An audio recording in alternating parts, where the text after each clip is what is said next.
I was a little hairier, and now I got a haircut. And the most important thing, it is finally complete. Check it out.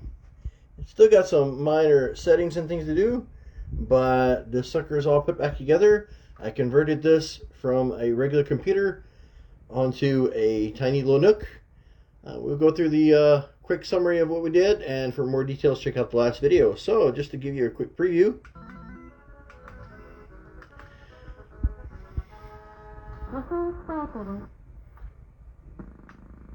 There's a button here, and you can steer it. I can't steer and do the thing at the same time, but it's usually everyone's favorite game. For me, I control mine with either the trackball or this. This little bad boy pretty much covers just about everything. So, let's go through this. One thing I do want to show you, I'm going to do a really nasty reboot here. I put my power and my reset buttons right here, so quick reboot. One thing you have to do here on Linux is you have to hit F2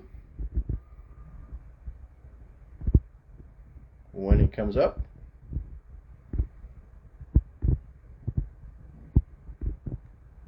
There it is. For those of us that have been around a while, this BIOS is relatively new, so you want to go into the legacy, and you want to put the USB drive, the one that you want. So this one down here, let's see, that's the LAN, that's my other drive, this is the DVD player, and let's see here, yeah, so Samsung, that's the one that's inside. I forgot the name of the card, and that one still contains a regular version of Windows, just in case I needed it.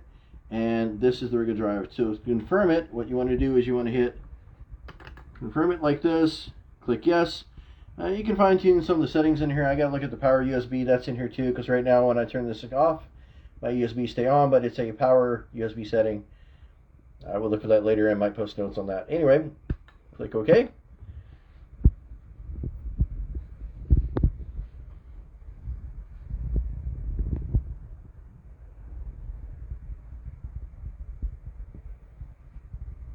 And this thing will boot up right into my Linux. I did not have to change anything. I just took the Linux image that I had when it was running the regular computer, and it worked pretty well.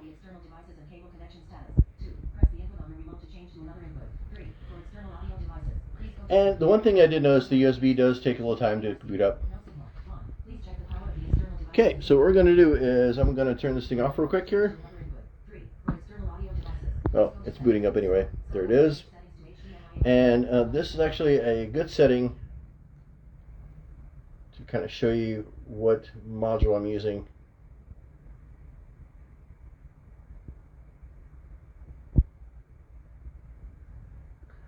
We'll come back to that here. Let's look in the back while we're waiting.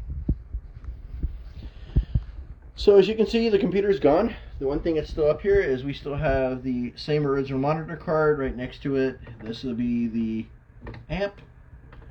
And down here is the Nook. What I did here is, and you can look at the previous videos, these two here, we got a DVD-ROM here, a backup drive, and also the one that has all the data on it.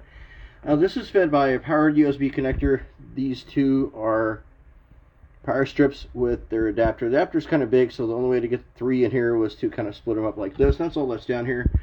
Up here at the top, it's the standard connections, and what I did is I miscalculated slightly. You can definitely not see it in here, but you notice there's 4 lights. Up here, 4 blue lights. I started out with only 3, and I misjudged the amount of USBs I needed. Now, the standard Nook comes with 4 USBs. I was actually very impressed with the fact that it runs everything. Very, very impressed. I wasn't sure if this was going to work. That was one of the reasons I was kind of holding off to posting everything. Anyway, guys, this is the setup. If you guys have any questions, please let me know.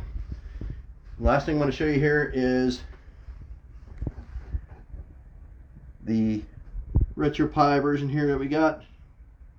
This isn't really RetroPie. This is running within Linux. And there's a guy, I've been playing YouTube videos here.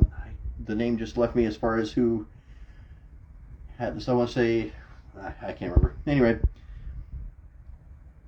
This thing, you have a choice of just about every system ever made.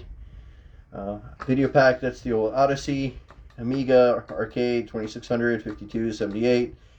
These are the main, these are the arcades, Sega Master System, Neo Geo, Nintendo, not sure what PC Engine is, but that's kind of what I have loaded here, and Sega 32.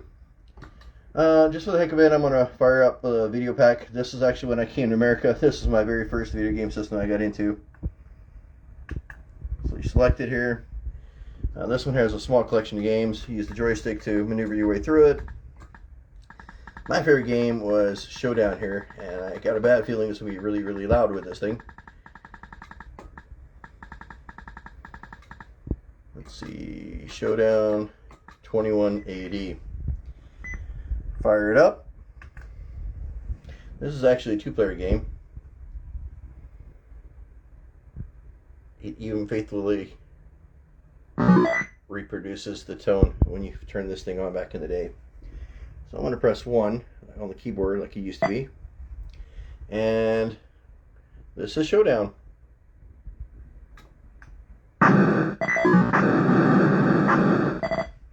Anyway, guys, if you have any great questions, let me know.